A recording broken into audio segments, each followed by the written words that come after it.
Bismillahirrahmanirrahim. Assalamualaikum warahmatullahi wabarakatuh.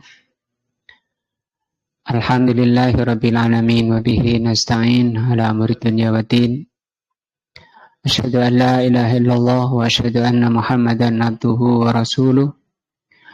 Allahumma shalli ala Muhammadin wa ala alihi wa sahbihi ajmain. Wa ba'du. Kita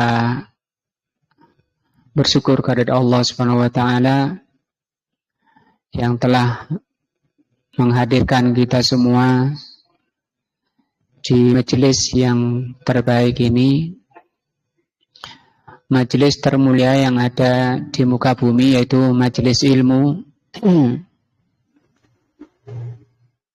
Majelis ilmu dikatakan sebagai abwabus sa'adah, pintu-pintu kebahagiaan itu dengan majelis ilmu.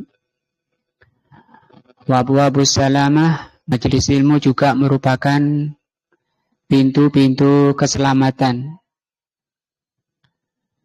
Karena dengan ilmu agama yaitu Al-Quran dan As-Sunnah, Allah Subhanahu wa taala akan menerangi hati-hati manusia untuk dientas dari kegelapan menuju cahaya. Maka kata Imam Ibnu Mas'ud radhiyallahu anhu, terutama tentang mempelajari Al-Quran, beliau mengatakan tanda orang yang mencintai Allah Subhanahu wa taala adalah cinta dengan Al-Quran. Maka insyaallah pagi ini kita akan melanjutkan pelajaran terbaik, yaitu mempelajari tentang Al-Quran. Majelis ilmu dikatakan oleh Rasulullah SAW, man yuridillahu bihi khairan yufaqihu fiddin. Apabila Allah Subhanahu wa taala menghendaki orang itu baik, maka Allah Subhanahu wa taala akan memberikan kefahaman di dalam agama. Allah Subhanahu wa taala memberikan kefahaman terhadap syariat Allah Azza wa Jalla. Sehingga dikatakan oleh Al-Imam As-Sa'di bahwa barang siapa yang diberi kefahaman oleh Allah Subhanahu wa taala tentang agamanya, maka itu tanda orang itu dikehendaki baik. Tanda orang yang baik, ciri orang yang baik oleh Allah diberi kefahaman di dalam agamanya. Untuk bisa paham dengan agama tidak ada jalan lain kecuali kita harus menghadiri majelis ilmu. Dan alhamdulillah setelah beberapa waktu libur kita melanjutkan kembali untuk kita berada di majelis terbaik, untuk selalu meningkatkan iman dan takwa kita, agar kita selalu istiqomah di jalan yang Allah ridhoi sampai kita menghadap Allah Azza wa Jalla. Al-Hafidz Ibnu Hajar rahimahullah ketika menjelaskan tentang hadis tadi, man yuridillahu bihi khairan yufaqihu fiddin, kata beliau, barang siapa yang enggan untuk hadir di majelis ilmu, banyak alasan untuk hadir di majelis ilmu, maka dia akan terluput dari banyak kebaikan, akan terluput dari kebaikan-kebaikan. Di hadis lain Rasulullah SAW bersabda, man salaka tariqan yaltamisu bihi sahalallahu lahu bihi tariqan ilal jannah. Barang siapa yang menempuh satu jalan keluar dari rumah menuju majelis ilmu, maka Allah Subhanahu wa taala akan memudahkan bagi orang tersebut jalan-jalan ke surga. Artinya duduknya kita untuk memahami ayat-ayat Allah ini merupakan jalan-jalan ke surga yang Allah berjanji akan dimudahkan orangnya untuk menuju surga asalkan jujur dan ikhlas di dalam menghadiri majelis ilmu. Nah, pelajaran yang terbaik di dalam Islam adalah mempelajari tentang Allah Azza wa Jalla, tentang Al-Quran. Karena Al-Quran ini merupakan sifat Allah. Semakin dipelajari akan semakin mengenal Allah Azza wa Jalla. Mengenal nama-namanya, mengenal sifat-sifatnya yang akan berbuah kepada kecintaannya kepada Allah. Semakin dalam ilmu tentang Al-Quran, orang itu semakin cinta kepada Allah, sekaligus akan menjadi hamba yang semakin taat kepada Allah, semakin takut kepada Allah Azza wa Jalla, dan akan semakin berupaya untuk menempatkan dirinya di jalan yang Allah ridhoi. Itu buah-buah dari belajar Al-Quran, yaitu terutama mengenal Allah Azza wa Jalla. Seperti yang lalu telah saya sampaikan satu hadis, ada seorang sahabat yang selalu membaca Al-Ikhlas ketika sholat. Sampai diadukan kepada Rasulullah bahwa orang ini ketika setiap sholat membaca surat Al-Ikhlas. Maka ditanyakan oleh Rasulullah sebabnya atau yang mendorong orang tersebut selalu membaca Al-Ikhlas. Maka orang tadi mengatakan li'annaha, karena surat Al-Ikhlas itu sifatur Rahman, karena Al-Ikhlas itu dari awal sampai akhir itu menjelaskan sifat Ar-Rahman, sifat Allah. Wa ana uhibbur Rahman, saya mencintai Ar-Rahman, mencintai Allah Azza wa Jalla. Sehingga kalau orang ditanya siapa Allah, jawabnya ini Al-Ikhlas. Itu bahkan jawaban ini direkomendasi oleh Rasulullah, bahkan oleh Allah Azza wa Jalla, bahwa memang begitu isinya. Isi daripada Al-Ikhlas itu tentang sifat Ar-Rahman,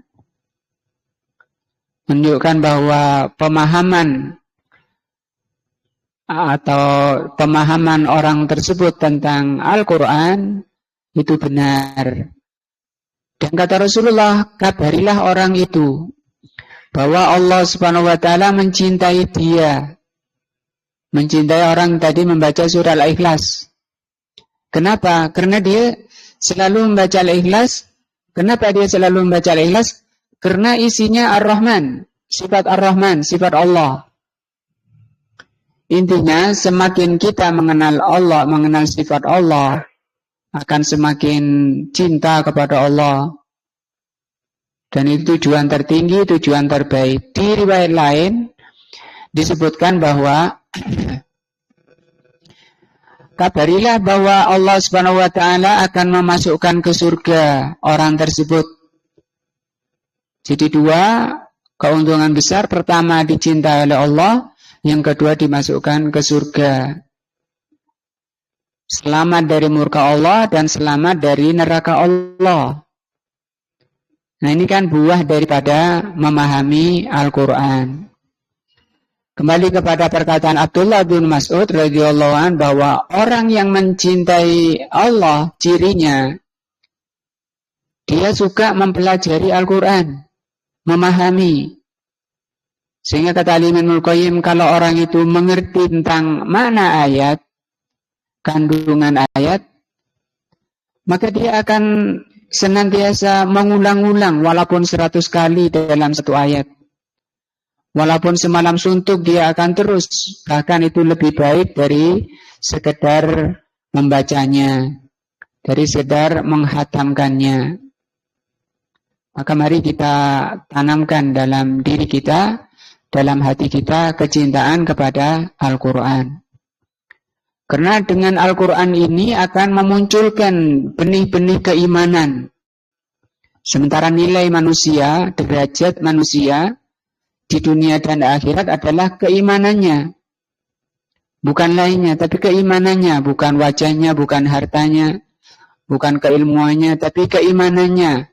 Bahkan dari sisi amalannya, bukan itu ukurannya, tapi keimanannya. Seperti amalan Abu Bakar As-Siddiq radhiyallahu anhu dengan amalannya Umar itu sama dari sisi syariatnya. Satu. Syariatnya itu satu. Tapi Abu Bakar radhiyallahu anhu tidak bisa tertandingi derajatnya di sisi Allah.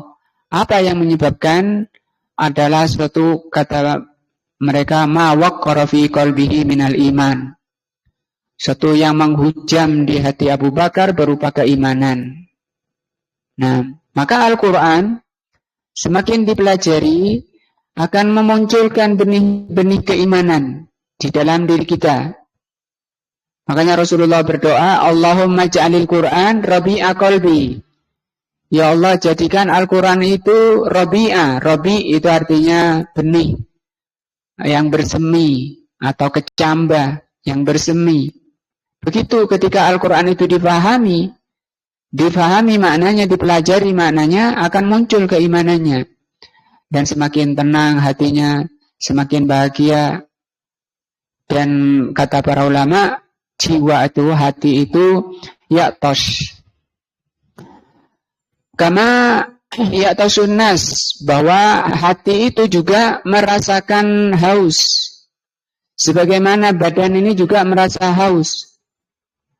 Bagaimana ketika hati itu haus, dia akan mencari yang melegakan hati. Apa itu? Al-Quran dan As-Sunnah. Jadi Al-Quran, di samping itu sebagai makanan hati yang terbaik, hati Al-Quran juga menjadi sebab, menjadi penghilang daripada dahaganya hati. Sehingga hati itu bisa hidup, bisa segar ketika seseorang mempelajari Al-Quran. Hendaknya kita memperbanyak mendengarkan tafsir. Hanya saja pemahamannya harus merujuk kepada pemahaman Rasulullah dan sahabat. Karena itu standarnya. Menyimpang dari pemahaman Rasulullah dan sahabat bisa menyimpang pemahamannya keluar dari jalan yang lurus. Nah, kita belajar tafsir sudah sampai di surat Al-Ma'un ayat yang keempat. Yaitu firman Allah Azza wa Jal, fawailun lil musallin, maka celakalah bagi orang yang sholat. Wailun, dan ini saya ulang dari ayat 4 ini, yang dulu sudah, tapi tidak apa-apa. Pengulangan itu termasuk juga sunnah daripada Rasulullah yang diamalkan oleh para sahabat.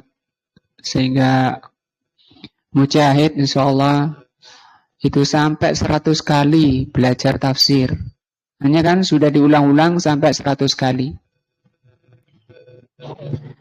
Wailun lil musallin, maka celakalah orang yang sholat. Wailun, wail. Hadhihi, wail ini kalimatun wa'idun, kalimat wa'id, kata ancaman. Wahia tatakarraru fil Qur'ani kasiran. Kalimat wail ini banyak oleh Allah diulang-ulang. Artinya kenapa diulang-ulang? Karena hati itu gampang lalai, gampang nyimpang, perlu harus sering diingatkan. Sebagaimana juga kebenaran itu berat di hati manusia, maka manusia itu harus banyak diingatkan, banyak diberi nasihat. Nah, di sini Allah tentunya mengulang kata-kata wail di dalam Al-Quran sesuai dengan kebutuhan bagi hati tersebut. Wailul lil mutaffifin, kemudian wailul likulli humazatin lumazah, dan lainnya banyak di dalam Al-Quran. Dan ini kalimat wa'id, kalimat ancaman dari Allah.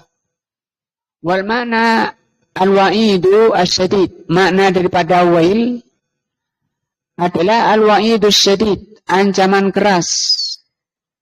Ala haula, bagi orang yang diancam ini. Siapa yang diancam? Al-musallin, orang yang salat. Tapi tidak semua orang salat yang diancam. Siapa yang diancam oleh Allah? Alladzina hum an salatihim sahun. Yaitu orang-orang yang di dalam salatnya sahun, lalai. Nah, haulai, mereka itu musalluna, mereka itu salat. Yusalluna ma'an nas, mereka itu salat bersama manusia. Ya, mereka salat bersama manusia, maksudnya au afradan, salat berjamaah di masjid bersama manusia, atau salat sendirian. Lakinnahum, hanya saja salat mereka itu an salatihim sahun, salat mereka itu sahun. Apa itu sahun? Ai ghafiluna anha, salatnya itu lalai. Dikatakan lalai ketika yang sholat itu hanya badannya, itu sholat sahun. Sementara hatinya itu tidak sholat. La yuqimunaha ala ma yambaghi. Dia tidak menegakkan sholat sebagaimana mestinya. Mestinya sholat itu dua-dua. Karena kita di dalam berjalan menuju Allah itu dua, zahir dan batin. Tidak bisa, yang penting batinnya saja, eling, itu tidak bisa seperti itu. Atau ada yang mengatakan yang masuk neraka itu bid'ahnya, orangnya enggak. Nah, seperti itu salah ya. Karena berjalan menuju Allah, orang berjalan menuju Allah itu zahir dan batin, jiwa dan raga, badan dan hati, dua-duanya. Nah, salat dalam keadaan tidak lalai, ini perkara yang tidak mudah. Makanya di surat Al-Baqarah di awal, wa innaha lakabiratun. Salat itu berat. Orang itu menyatukan badan dengan hati itu berat. Kalau badannya mungkin masih lebih mudah untuk dikendalikan. Walaupun ada apa-apa, kepala masih bisa dikendalikan untuk tidak menoleh. Jarang kita dapati orang sholat itu kemudian tolak-tolak sana sini. Nah, kalau badannya sudah tolak-tolak, tidak ada sudah sholatnya. Apanya ya? Hatinya aja kesulitan ya. Apalagi badannya aja badannya aja nggak bisa diam. Apalagi hatinya.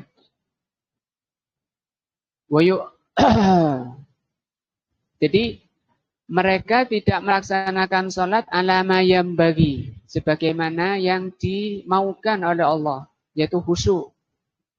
Khusyuk merupakan ruhnya sholat, merupakan jiwanya sholat.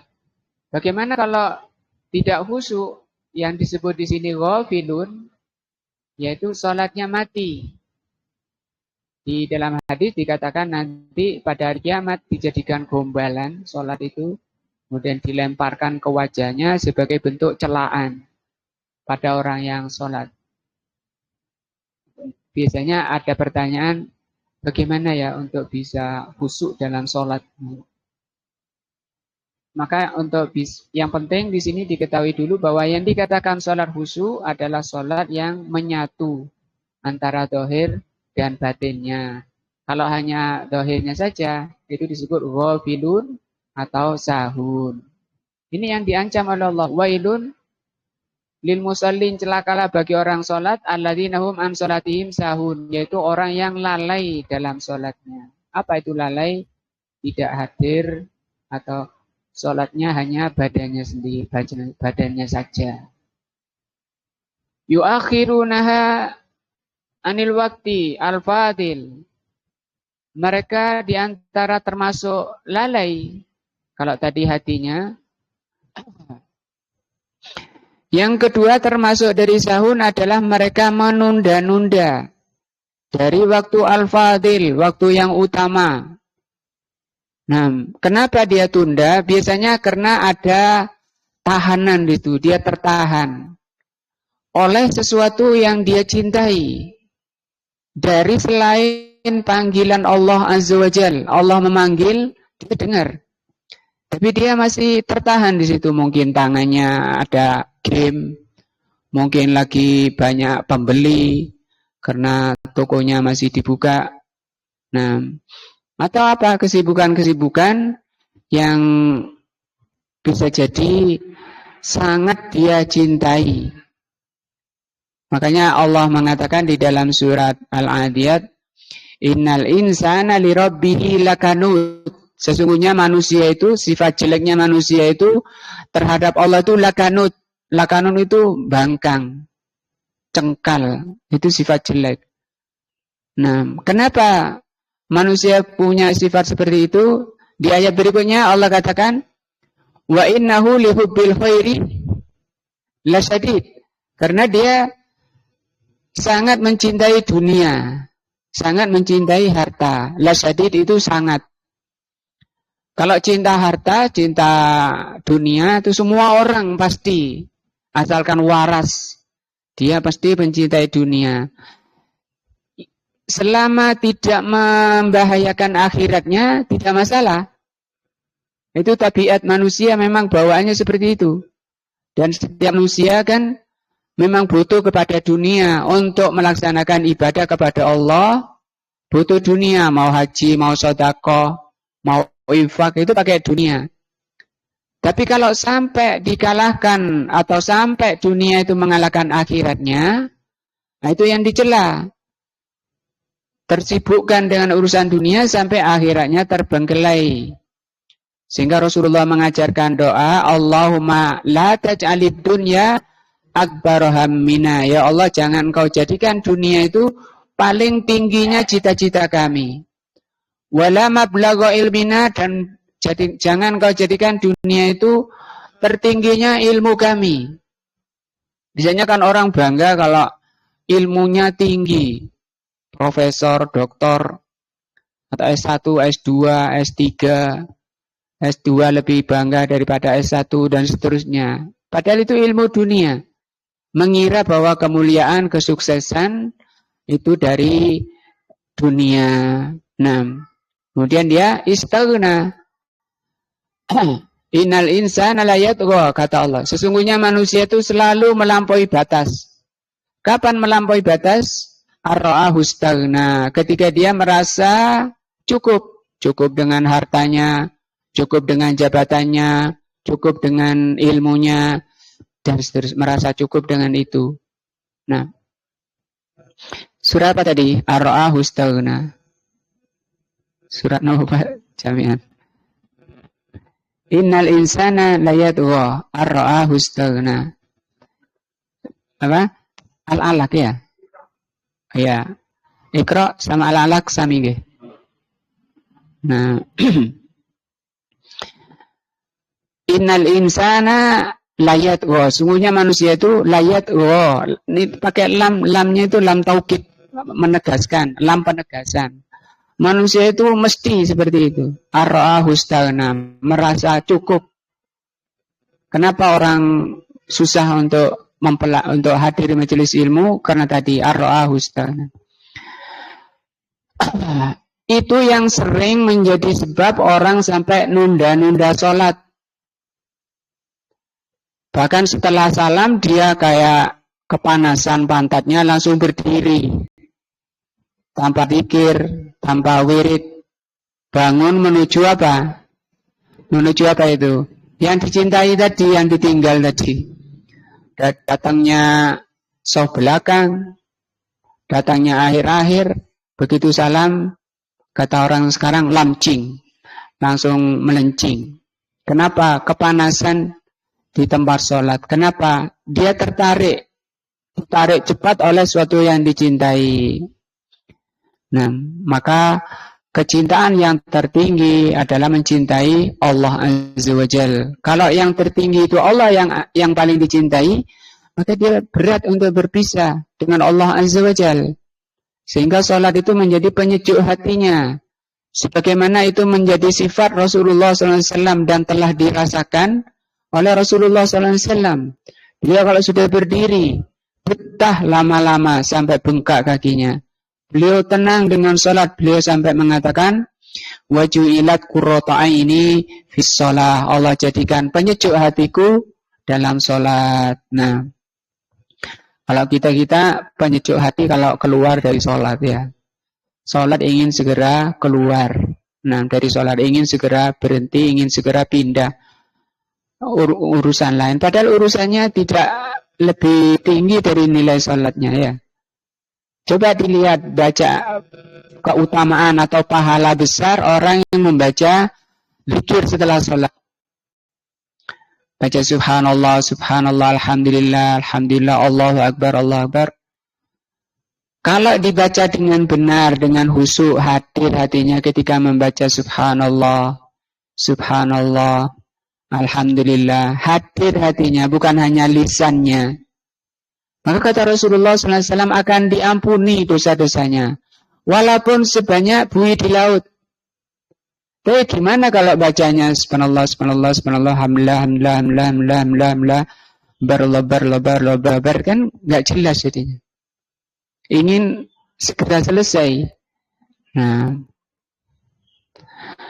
la yuqimunaha ruku'aha, dia tidak menegakkan rukuknya. Ini masuk sahur. Masuk sahur berikutnya adalah la yuqimuna ruku'aha. Dia tidak menegakkan rukuknya, maksudnya tidak tumanina. Kayak ayam matok, ke ayam lapar dikasih jagung, matok itu tidak ada tumanina. Itu pun pernah terjadi pada sahabat Nabi dan dilihat oleh Rasulullah SAW. Selesai sholat dikatakan irji, kata Rasulullah SAW, kembalilah, innaka lam tusalli, kamu belum sholat. Dan dia balik lagi, sholat lagi, masih tidak ada perubahan. Dipanggil lagi sampai 3 kali, ya Rasulullah, aku ini sholatnya bisanya kayak gitu, bagaimana yang benar? Baru diajari tumanina kalau sholat. Orang tidak tumanina kan kepingin segera selesai. Ingin segera selesai, ingin segera pindah urusan. Padahal ada enggak urusan yang lebih baik dari salat? Enggak ada sebenarnya. Dia cuma terbawa oleh syahwat. Nah, maka disebutkan yang banyak menarik orang dari salat, keluar segera berpisah dari salat adalah urusan syahwat. Nah, wala sujudaha, demikian juga sujudnya tidak tumanina. Wala qiyamuha, demikian juga berdirinya. Wala qu'uduha, dan ketika duduk. Wala yaqra'una ma yajibu fiha min qira'atin. Demikian juga ketika dia membaca, dibaca dengan cepat, tidak difahami maknanya. Padahal kalau difahami maknanya, apa yang dia baca, dia akan mendatangkan kesatuan, akan menyatukan antara lisan dan hatinya. Dan dia kalau bisa seperti itu akan merasakan betapa nikmatnya salat. Allahu Akbar. Allahumma ba'id baini wa baina khotoyaya. Ya Allah, jauhkan antara aku dengan kesalahan-kesalahanku. Kama ba'adta bainal masyriq wal maghrib, sebagaimana engkau menjauhkan antara timur dan barat. Biarlah aku di timur, dosa-dosa dan kesalahan itu di barat sana. Tidak pernah bertemu dengan aku sama sekali. Ini 3 ini doa pembersihan hati, doa pembersihan jiwa. Dalam rangka supaya manusia menghadap Allah itu kondisi hatinya sudah bersih. Tidak ada dosa dan tidak ada noda. Sehingga menghadap Allah, kalau sampai bisa menghadap Allah tanpa dosa, dia bisa masuk surga Allah Azza wa Jalla. Allah berfirman, "Yauma la yanfa'u malun wala banun illa man atallaha biqalbin salim." Ketika itu tidak bermanfaat lagi harta dan anak-anak kecuali menghadap Allah dengan hati yang bersih. Maka salat itu dalam rangka pembersihan jiwa. Siapa yang bisa membersihkan jiwa, hati? Allah Azza wa Jalla saja. Sehingga dia minta, berdoa kepada Allah.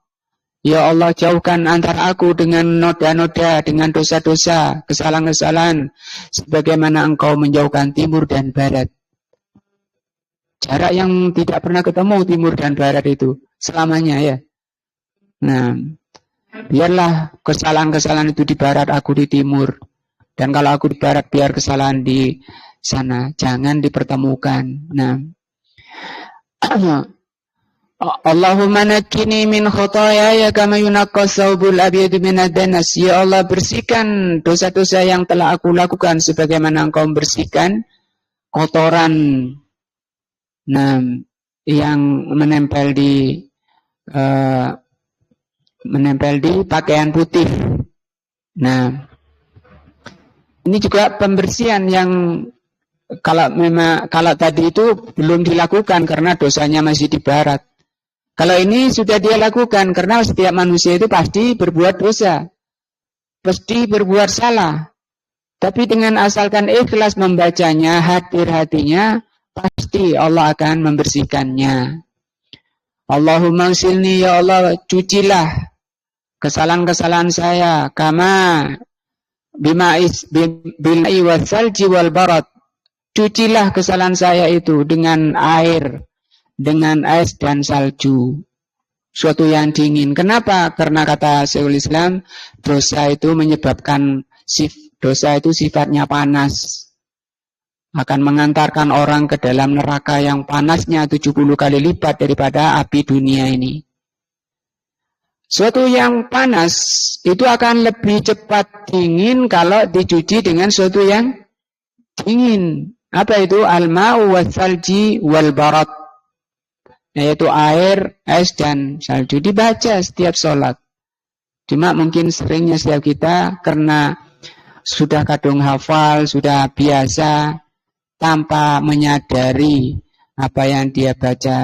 Nah, yang lain membaca Allahumma, gimana doa kita itu? Inna salati ya Allah. Setelah takbir Allahu Akbar, inna salati, sesungguhnya salatku ini, wa nusuki, ibadahku, wa mahyaya, dan hidupku. Itu kan sudah, hidup itu ya selama melek dia ya, selama sadar itu mahyai. Wa mamati, dan matiku. Mati itu mulai dari tidur, tidak sadar, sampai di liang kubur itu mati. Dia ikrarkan, dia nyatakan kepada Allah apa? Lillahi rabbil alamin, la syarika lahu, wa bidzalika umirtu wa ana awwalul muslimin. Iya kan? Dia nyatakan seperti itu kepada Allah 5 kali setiap hari. Nah, apa iya lillah? Kalau lillah pikirannya ya karena Allah. Pikirannya hadir Allah di situ. Hadir Allah di hadapannya ketika dia membaca. Tapi kebanyakannya mulutnya membaca inna sholati, tapi hatinya tidak hadir, tidak ikut sholat, ditinggal badannya sendirian, hatinya kemana-mana. Padahal yang diperhatikan oleh Allah bukan badannya, yang dilihat oleh Allah Subhanahu Wa Taala bukan badannya. Rasulullah SAW bersabda, Inna Allah la yanzuru ila ajsamikum wala ila suwarikum. Sungguhnya Allah tidak melihat jasad-jasad kalian. Allah Subhanahu Wa Taala tidak melihat badan rupa-rupa kalian. Walakin Allah yanzuru ila qulubikum wa amalikum. Yang dilihat oleh Allah hati kalian. Kemana hatinya? Ke pasar. Kemana hatinya? Kemana-mana. Ke ladang dan seterusnya. Ya. Sawa'un kanat Qur'anan au dzikran, apakah ketika dia membaca Al-Quran atau ketika dia zikir, baca subhana rabbiyal azim, ketika ruku baca subhana rabbiyal a'la, ketika dia sujud dan seterusnya, tidak hadir hatinya. Nah, dan zikir-zikir lain, istighfar dalam sholatnya lewat karena sekedar kebiasaan. Bahkan sholatnya pun karena kebiasaan. Dia datang ke masjid bukan karena memenuhi panggilan Allah. Dia datang ke masjid bukan dalam rangka memenuhi seruan Allah, menjalankan perintah Allah. Bukan itu. Untuk apa ke masjid? Wis kadung biasa. Gitu. Itu namanya adat. Adat itu suatu yang dikerjakan berulang-ulang. Maka itu juga masih telanjang sholatnya, masih ghafil, yang disebut dengan sahun. Terus bagaimana ketika dipanggil oleh Allah, hayya 'alal falah, mari menuju kebahagiaan, segera hadirkan hatinya, oh ini panggilan dari Allah. Allah memanggil saya agar saya memenuhi seruannya, agar saya menjalankan perintahnya. Perintah terbaik yaitu sholat. Kemudian dia jalani wudu dengan penuh kehusuan, dengan penuh kehadiran hati. Sehingga kalau dibaca riwayat itu, ketika wudu saja orang-orang dahulu sudah meneteskan air mata.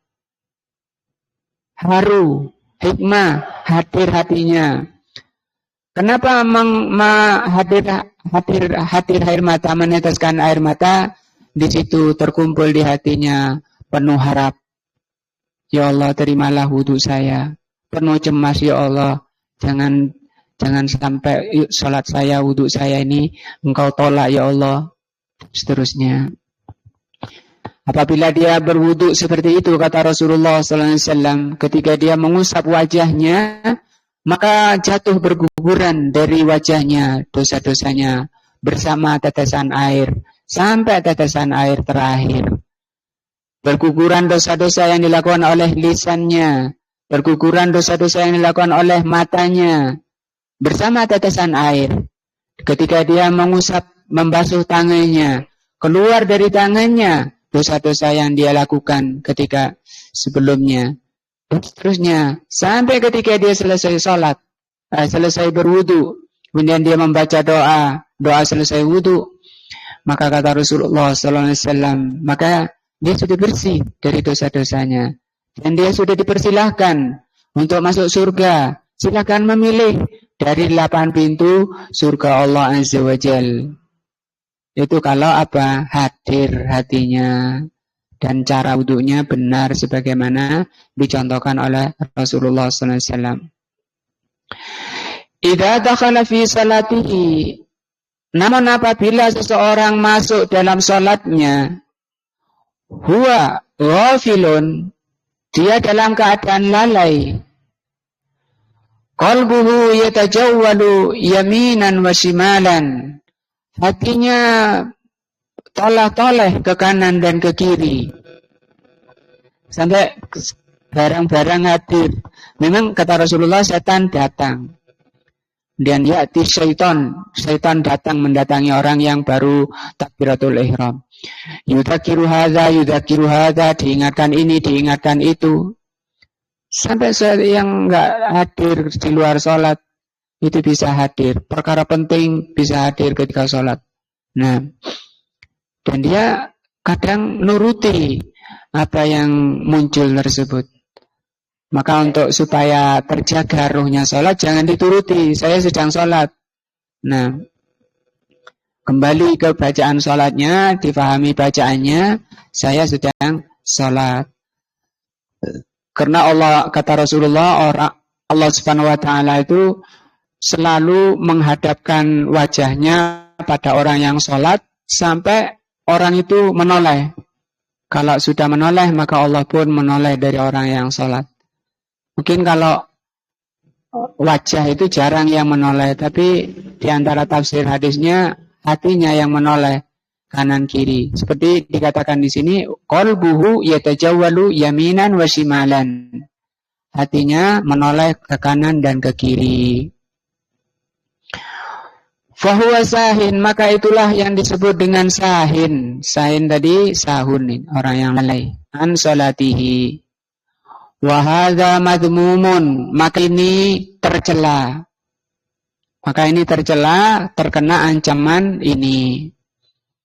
Jadi ayat ini sebenarnya kata Allah Subhanahu wa taala, Al-Qur'an syifa. Al-Qur'an itu obat, ya.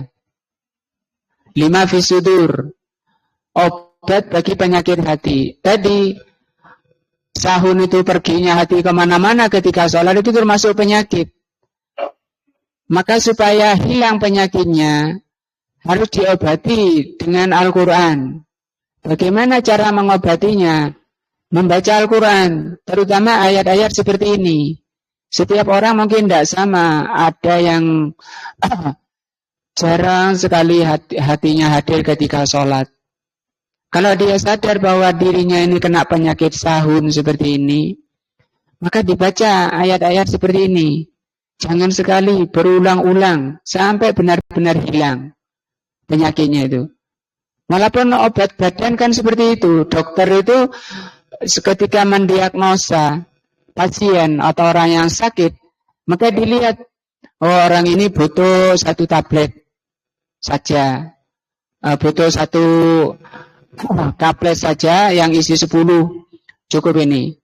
Yang lainnya, oh cukup separuh. Oh yang lainnya butuh 2 tablet isi 20. Ini harus diobati selama 3 hari. Yang ini cukup 2 hari. Yang ini 3 hari. Ini juga Al-Quran. Ketika seseorang mendapati dirinya susah hadir, susah menghadirkan hati ketika sholat, maka dibaca ayat-ayat yang berisi tentang bahayanya orang yang lalai dalam sholat. Dan bukan ini saja, kan banyak ya. Di awal-awal surah Baqarah juga sudah Allah terangkan.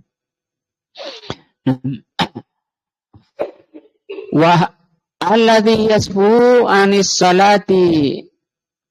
Ya, ini adalah suatu amalan yang tercela, yaitu orang yang lalai dalam sholat.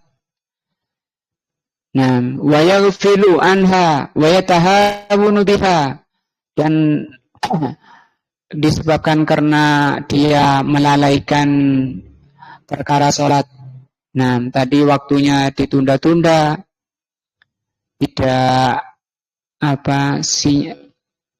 tidak gampang kalau dipanggil oleh Allah Subhanahu wa taala, pura-pura enggak dengar, pura-pura sinyalnya loading dan seterusnya. Nah, itu tahawun, melalaikan, meremehkan sholat. Kemudian wudunya juga seenaknya. Kemudian dia ambil, kadang enggak pakai baju yang bagus. Kemudian kadang pakai kaos oblong, kadang kopiahnya lupa, sarungnya mobrot. Ini masuk tahawun. Nah, menghadap pemimpinnya saja atau Pak Lurah, kamu dipanggil Pak Lurah, wah sibuk cari minyak wangi, cari baju bagus, ya. Tapi yang manggil ini pencipta manusia, yang mencukupi manusia setiap saat. Nah, yang mengkaruniakan segala nikmat kepada manusia segala saat, setiap saat. Nah, apa pantas? Kemudian sholat tidak pakai kopiah. Nah, karena kopiah itu termasuk kesempurnaan berhias. Nah, apakah batal sholatnya? Walaupun tidak batal, itu mengurangi kesempurnaan sholat. Karena Allah berfirman, Hudhu zinatakum inda kulli masjidin. Ambil zina. Zina itu perhiasan. Perhiasan itu dia sudah berpakaian tutup aurat, tapi ditambahi dengan zina, suatu yang memperindah. Maka sebaik-baik memperindah, berhias ketika menghadap Allah Azza wa Jalla. Badannya bau, tidak punya minyak wangi, pakaiannya lusuh. Nah, menghadap Allah itu kan tidak menjalankan tadi perintah Allah, Hudhu zinatakum. Ambillah perhiasan kalian ketika menuju sholat. La syakka annahu madmumun, tidak diragukan bahwa perkara ini adalah perkara yang tercela. Jadi setelah ini mari kita perbaiki sholat kita, terutama hati kita, Kemudian secara zahir kita siapkan pakaian khusus untuk sholat. Jangan sampai bau, nah, jangan sampai lungset kabeh pakaiannya kotor. Nah, nah, jangan berdalih, oh saya orangnya nggak begitu terpengaruh sama dunia karena saya ini zuhud misalnya. Zuhud tidak seperti itu. Amma sahi fi salatihi, tetapi kalau orang itu lupa dalam salatnya, fahadha la yulamu, yang seperti ini tidak apa-apa, tidak tercela. Wal farqu bainahuma, perbedaan antara lalai dan lupa,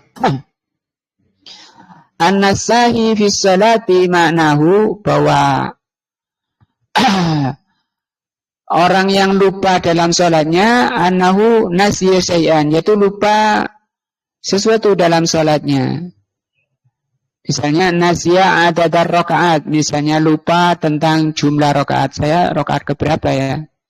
Ketiga atau keempat ini. Nah, itu nasiya syai'an minal wajibat, atau lupa dari kewajiban-kewajiban dalam sholat, wa ma asbah dzalika. Ini yang tidak dicela kalau lupa. Yang dicela di dalam ayat ini apa? Orang yang lalai. Walihada waqa'a sahwu, dari itu terjadi lupa min Rasulullah sallallahu alaihi wasallam. Rasulullah juga pernah lupa dalam sholatnya. Wa huwa asyadun nasi iqbalan, padahal beliau adalah manusia paling menghadapkan diri kepada Allah, paling khusyuk sudah. Nah, ala salatihi bal innahu qala alaihi salatu wassalam, bahkan beliau mengatakan ju'ilat qurratu aini fis shalah, dijadikan penyejuk hatiku adalah salat. Wa ma'adzalika saha, walaupun demikian beliau sempat lupa fi salatihi dalam salatnya. Li'anna syahwa, karena lupa fi syai'i, lupa sesuatu. Maknahu annahu nasiya syai'an ala wajhin la yulamu alaih, lupa sesuatu itu tabiat manusia yang belum tidak dicela karena lupa. Nah, amma sahi an salatihi, adapun lalai dari salatnya, wa huwa mu'tamidun, maka ini ada unsur kesengajaan. Litahawuni fi salatihi, ada unsur kesengajaan dalam sholatnya. Nah, terutama ibu-ibu, nah, karena sudah kadung asik goreng, ya, asik masak, nunggu, padahal panjang itu urusan masak. Saya baru bersihkan mempersiapkan, belum di atas tungku, belum di atas kompor, ditinggal. Contoh dari orang-orang salaf, orang-orang dahulu, ketika dicontohkan dalam kitab yang tertulis itu, para najjar itu tukang kayu, ketika dia mengangkat petirnya untuk nutuk, ini paku sudah mancep separuh, diangkat palunya, dia nggak jadi nutuk. Karena dipanggil oleh Allah Azza wa Jalla, Allahu Akbar, langsung kelontang, taruh. Nah, kalau sekarang ada nggak tukang seperti itu? Nah ya, kenapa dia taruh? Dia faham betul bahwa urusan dunia itu kecil, urusan dunia itu sebentar. Sementara urusan terpenting adalah urusan bagaimana hubungan kita kepada Allah Azza wa Jalla. Wa minas sahwi anis salati, termasuk ke dalam ayat ini, yaitu lalai dari salat yang diancam oleh Allah. Ulaikal qaum, yaitu suatu kaum, alladzina yada'una li salati ma'al jamaah, yaitu orang-orang yang meninggalkan salat jamaah. Itu tadi sebabnya, mungkin imamnya musuhku misalnya, ya, imamnya satruan sama dia, atau banyak alasan, atau tadi karena sibuknya nanti aja ditunda-tunda karena pekerjaannya atau karena lagi asik dengan lainnya sampai dia tinggalkan sholat jamaah. Fa innahum la syakka an salatihim sahun. Maka orang yang berani meninggalkan sholat jamaah, terutama laki ya, kalau perempuan bukan ahli jamaah. Perempuan itu sholatnya yang terbaik di kamarnya yang paling dalam. Itu lebih besar pahalanya daripada hadir di masjid. Walaupun ke masjid misalnya pahalanya 27, ibu-ibu sholat di kamarnya lebih besar dari 27. Berdasarkan hadis-hadis yang sahih dari Rasulullah SAW. Fa'innahum la syakka an salatihim sahun. Yang seperti ini tidak diragukan, mereka ini termasuk sahun. Orang yang tidak menghadiri sholat jamaah di masjid. Fayadkhuluna fi hadhil wa'id. Maka orang seperti itu masuk ke dalam ancaman di ayat ini. Fawailul lil musallin, maka ancaman besar bagi orang salat. Alladzina hum an salatihim sahun. Kalau tadi ini secara zahir ya, nunda-nunda waktu, tidak tumak nina, tidak menghadiri sholat jamaah, ini secara zahir. Secara batin oleh Allah diteruskan alladzina hum yura'un. Nah, jadi yang diancam di sini zahir dan batin. Nah, alladzina hum yura'un aidan idza fa'alu ta'ah, kalau melakukan ketaatan fa inna yaksuduna biha at-tazalluf ilan nas. Dia melakukan ketaatan, kalau contoh di sini sholat, tapi di sini umum melakukan suatu amalan kebaikan.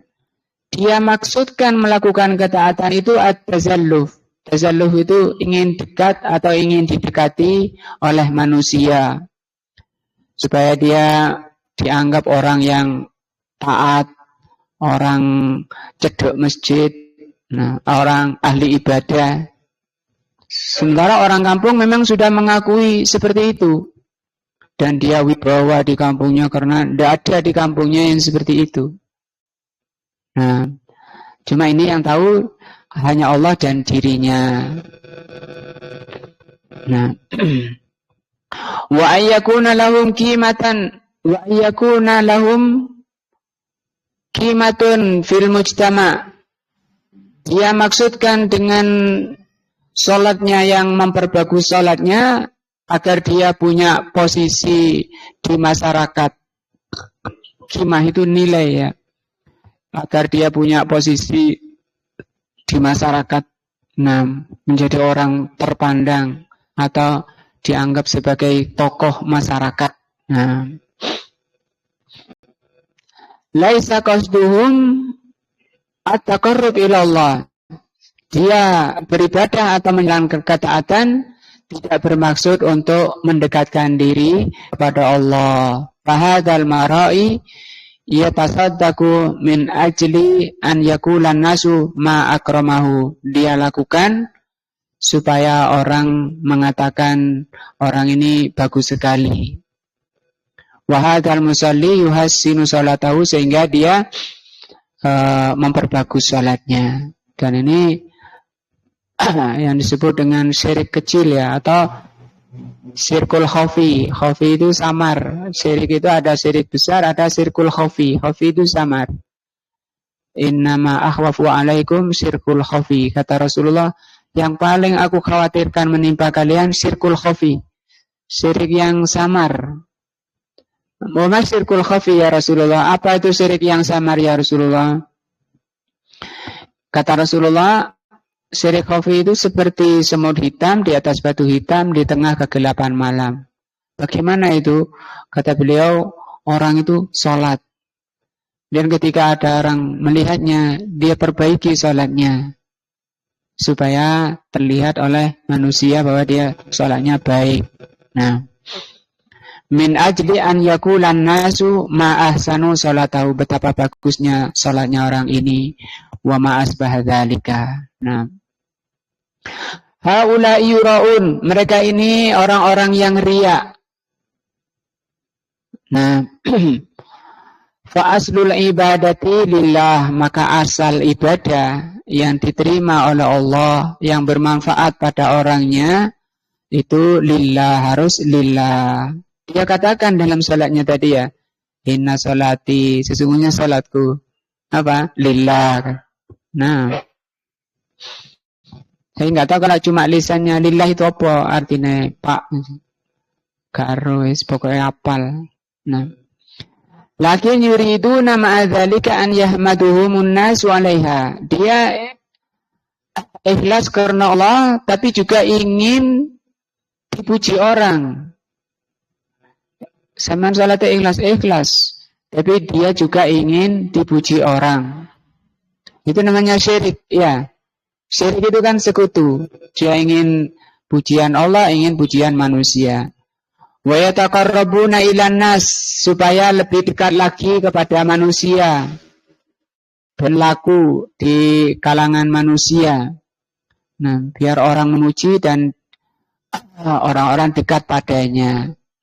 Supaya dia didekati manusia, supaya orang mendekat padanya. Bitaqarrubihim ilallah, dengan cara dia mendekatkan diri kepada Allah. Saman kok sergep banget ya, supaya saya ini didekati orang. Jadi dia mendekati beribadah kepada Allah supaya dekat kepada manusia. Ini apa? Syirik. Nah, haula'il muraun, mereka itulah yang disebut dengan riya.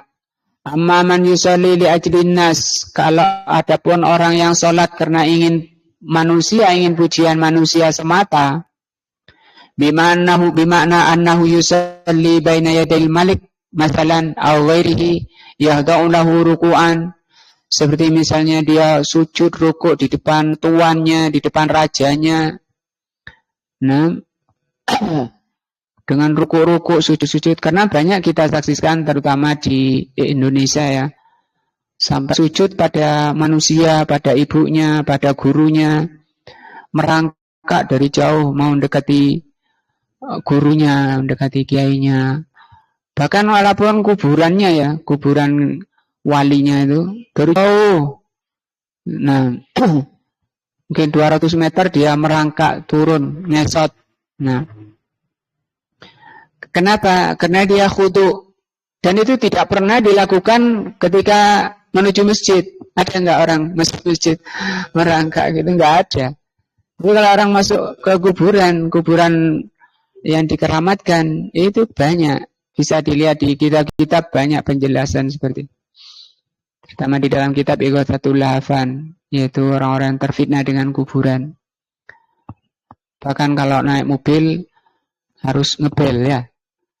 Ngebel di situ bahwa dia sedang lewat, bahasa kitanya kulon nuwun ya, nuwun sewu. Nah, au sujudan atau sujud fahadza musyrikun kafir, yang seperti ini musyrik kafir. Kalau tadi cuma riya ya, riya itu syirik kecil. Tapi kalau ini musyrik kafir kalau dia sujud pada selain Allah, rukuk pada selain Allah. Nah, dicium kakinya, terutama di bulan Lebaran ya. Kalau cuma nyium-nyium tangannya itu enggak sampai rukuk. Tapi kalau sampai rukuk dan sujud, ini musyrikun kafir. Qad harramallahu alaihil jannatu wa ma'wahun nar. Maka Allah haramkan baginya surga, tempat kembali mereka adalah neraka. Lakinna hadza yusalli lillah. Adapun orang yang salat na Allah ma'amuraati an yahmadin nasi ala ibadatihi ala annahu abidun lillah wa hadza yaqu katsiran fil munafiqin. Adapun kalau orang itu rajin salat tapi dia juga ingin dipuji orang, ingin dianggap oleh orang dia sebagai ahli ibadah.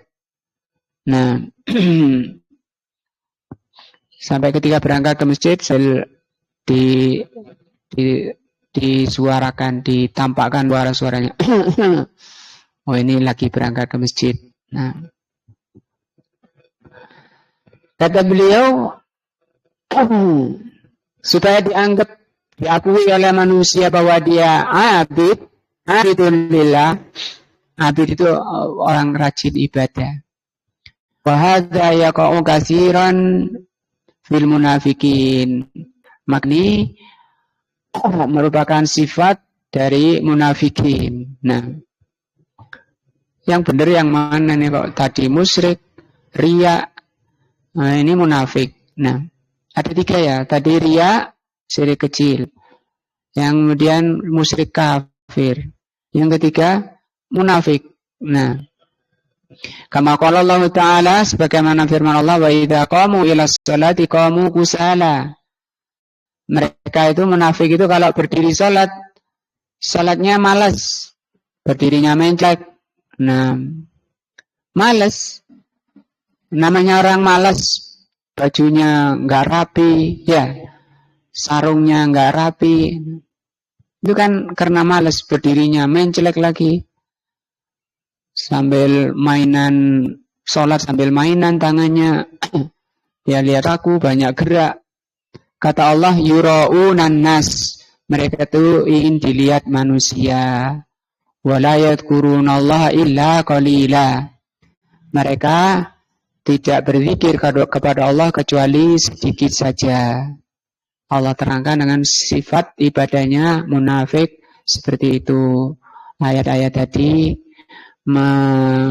merupakan berat bagi diri kita agar terhindar dari ini semua. Sifatnya orang riya, sifatnya orang musyrik, dan sifatnya orang munafik. Berarti harus apa? Benar-benar ikhlas karena Allah. Nah, karena Allah menciptakan diri kita ini tidak ada maksud lain kecuali mengikhlaskan ibadah hanya kepada Allah. Sebagaimana firman-Nya, "Wa ma umiru illa liya'budullaha mukhlishina lahuddin."